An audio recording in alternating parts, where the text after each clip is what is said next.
Lampe frontale Hasbeam H20, donc c'est la petite sœur de la H10. La H10, je vous l'ai déjà présentée, qui fait 2000 lumens. Celle-ci fait 1000 lumens. On va faire un peu le tour ensemble de cette lampe avec les différents éléments qui la composent. Je vous les montre directement. Ici, on a des joints de rechange, on a un petit clip ceinture, parce que c'est le type de lampe qui va être utilisé ou comme lampe frontale, parce que voilà, si on va courir le week-end, etc., avec, si on en a besoin pour aller camper, etc., et comme lampe traditionnelle à main qu'on peut avoir type EDC, on peut très bien glisser ça dans la poche pour l'utiliser. Déjà, j'adore la couleur, parce que c'est un espèce de vert, de gris vert militaire assez sympa, donc ça c'est plutôt pas mal. On voit tout de suite ici le LED, donc une tête qui est assez petite, en fait un objectif qui est assez petit, avec un effet peau d'orange à l'intérieur. Le petit bouton ici, donc la grosse différence avec la H20 et la H10, c'est que la H10 dispose d'une molette ici pour changer les fonctions. Ici ça va être uniquement avec le bouton. La petite chose intéressante sur celle-ci, c'est qu'elle possède, un petit peu comme l'Armitech, et voilà, l'arrière qui est aimanté. Donc ça c'est plutôt intéressant. Voilà, quand on veut bricoler, quand on est à côté de son véhicule, etc., on peut l'accrocher. On peut l'accrocher à son véhicule, on peut l'accrocher sur un support métallique, et ça c'est plutôt pas mal. Ici on a le bandeau que je vous présente aussi également assez rapidement. Je vous l'ai montré sur la H20, un très bon bandeau à 3 côtés. On peut l'utiliser avec un seul côté si on le souhaite, c'est pas un souci. Ici la petite partie caoutchoutée. Alors avec ce genre de platine, on a vraiment un bon confort. Je le répète parce que ça s'adapte vraiment à votre morphologie, et une fois que c'est bien serré, ça bouge absolument pas. La lampe va venir se placer ici. Je ferai un essai, je vous montrerai, et ensuite on va pouvoir l'orienter dans n'importe quel sens, également vers le plafond. Ça, ce qui est assez intéressant quand on est à l'intérieur d'une tente ou quoi que ce soit, à l'intérieur d'une pièce, en tout cas on éclaire le plafond et pas le visage des gens. On va faire le tour tout de suite au niveau de ses caractéristiques techniques. On est sur 107 mm de longueur, on est sur 28 mm de diamètre au niveau de la tête, on est sur 21 mm au niveau du tube, on est sur un poids de 58 grammes sans la batterie, donc on est sur une centaine de grammes. Alors c'est vraiment très très léger. Un truc qu'il faut savoir pour ce type de lampe, que ce soit les Armitech, les Nightcore, etc., c'est vraiment pas gênant d'avoir tout le poids, disons, à l'avant, puisque le centre de gravité est vraiment très très proche du front ici, et que c'est vraiment pas un souci, et qu'on a vraiment beaucoup de personnes qui pratiquent le trail à très très haut niveau, comme Antoine Guillon par exemple, Christophe Lesaut, Pascal Blanc, etc., qui ont ce type de produit, et voilà, qui ne sont absolument pas gênés par rapport à ça. Autre chose qu'on me demande aussi souvent, c'est est-ce que le fait que la lampe soit de côté ici et pas au centre, est-ce que ça éclaire pas le côté droit de la route? Alors absolument pas, parce que c'est des lampes qui éclairent tellement large que vous pourriez l'avoir 1 mètre à côté de votre tête, vous y verrez encore largement. Au niveau des résistances au choc, on est sur 1,2 m de chute, donc c'est quelque chose de très costaud. On est sur de l'aluminium, on est sur un faisceau qui éclaire à 80 mètres. Maintenant, au niveau des autonomies, celle-ci a été reprogrammée spécialement. Vous savez qu'ici c'est un petit peu spécifique, l'usage à la Réunion, les cours sont longues, etc. Il fait vite nuit donc on a besoin de pas mal d'autonomie, donc elle est un petit peu reprogrammée. Ici celle-ci donc fait un premier niveau de 30 lumens pour 70 heures. Normalement le niveau d'origine est de 0,5 lumens. On a un niveau 2 de 100 lumens pour 18 heures. Normalement c'était 30 lumens d'origine. Ensuite, ça on n'a pas touché le niveau 3, 200 lumens pour 6 heures. Le niveau 4, 500 lumens pour 2h30. Et le niveau 5, 1000 lumens pour 1h20. En sachant que si on va courir avec ce type de produit, et je vous parle de course sur un terrain accidenté, etc., de trail, le mode 200 lumens, vous êtes vraiment top confort. Quand on marche, les 100 lumens, ça suffit vraiment largement, surtout pour ce type de LED, encore une fois, qui éclaire de manière très très large. On va voir que la diffusion de la lumière est un peu particulière tout de même sur cette lampe. mais on va voir ça ensemble. Je voulais vous dire encore une petite chose au niveau de la fameuse peinture. Bon, on est toujours sur les mêmes anodisations type 3. C'est quelque chose qui protège vraiment bien la lampe. Maintenant, la chose que je trouve vraiment sympa, c'est voilà, c'est son aspect, c'est sa couleur qui change un petit peu du noir classique, du noir mat, etc. Ce vert, je le trouve vraiment plus que sympa. Au niveau du LED, on est sur un XPL HI, comme je vous l'avais dit, avec une température de couleur de 5000K, donc c'est vraiment du cool white. Ça reste plutôt sur le blanc que sur le jaune. On est sur une lentille en verre ultra clair, c'est une lentille anti-réfléchissante, et c'est évidemment du verre minéral pardon, qui est extrêmement costaud. Donc après ce type de lampe, ce qui est intéressant aussi, c'est qu'évidemment c'est des produits qui sont étanches. Alors quand je dis étanche, c'est XP8, hein, ça veut dire que voilà, on va pouvoir la placer dans l'eau, dans un peu plus 1 mètre d'eau pendant une demi-heure, etc. C'est pas fait pour faire de la plongée avec, etc. Mais quand vous êtes dans un environnement qui est vraiment très humide, avec ce genre de produit, il n'y a vraiment pas de souci, vous n'allez pas avoir de buée à l'intérieur, etc. Quand vous allez avoir un changement de température, ici surtout à La Réunion, on peut rencontrer de grosses chaleurs en journée, se prendre la flotte et se retrouver dans un environnement qui est plutôt froid, donc avoir un gros choc thermique. Certains appareils, certaines montres par exemple, commencent à prendre de la buée, etc. Là avec ce genre de produit, c'est pas le cas du tout. On voit encore ici, je vous fais le tour ici du refroidisseur. Parce que forcément quand on va avoir une lampe comme ça allumée à fond les ballons, ça va chauffer, c'est absolument normal, mais ça reste vraiment supportable. Après le mode 1000 lumens, c'est vraiment un mode qu'on va pas utiliser en permanence, ça va être utilisé pour vraiment checker son environnement, même sur des descentes un petit peu plus techniques.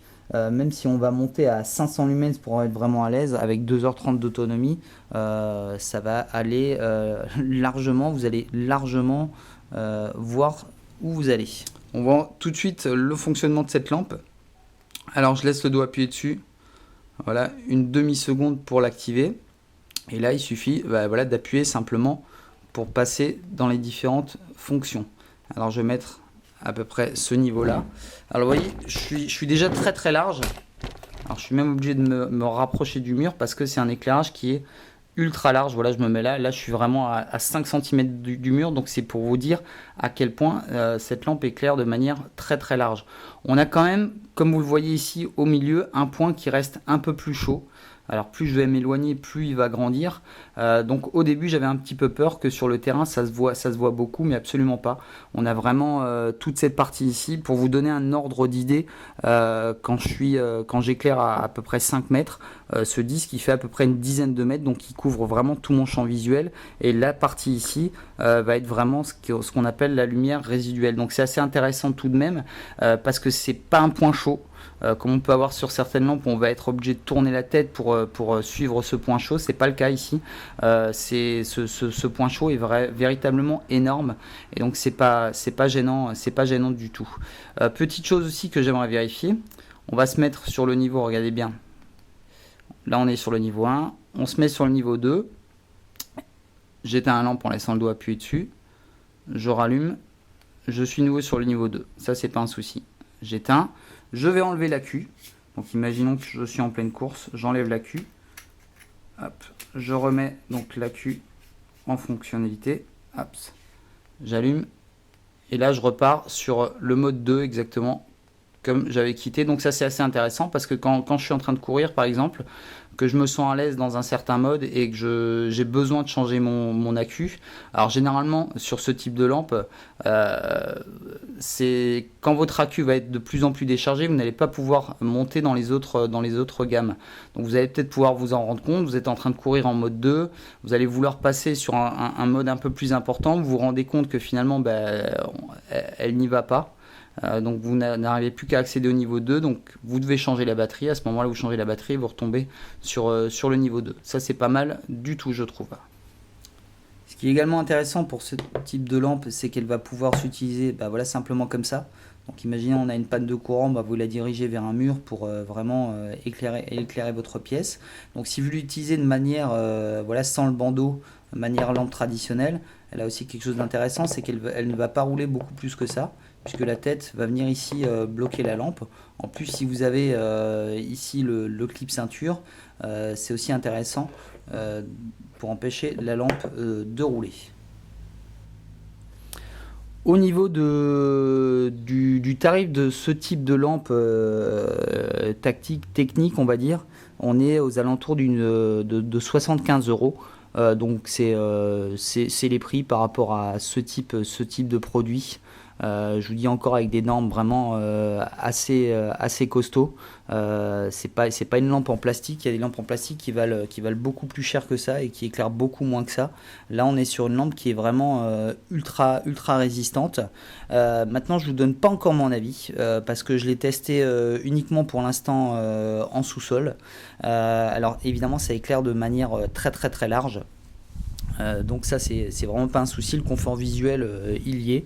Comme je vous disais, j'avais un peu peur au niveau du hotspot. Finalement pas du tout, ça éclaire de manière très large. Mais je vous donnerai ma conclusion en fin de vidéo quand j'aurai réellement testé sur le terrain, en extérieur en tout cas, ce produit. Alors pour conclure assez rapidement sur cette lampe, moi évidemment ce qui m'a beaucoup plu c'est sa couleur, ça change vraiment. C'est vrai que ça fait un peu un look un peu plus mili forcément que les noirs ou les grises traditionnelles. Ça c'est la première chose. La deuxième chose évidemment c'est l'aimant. Ça c'est vraiment le côté qui est très pratique, comme on a vu évidemment sur l'Armitech.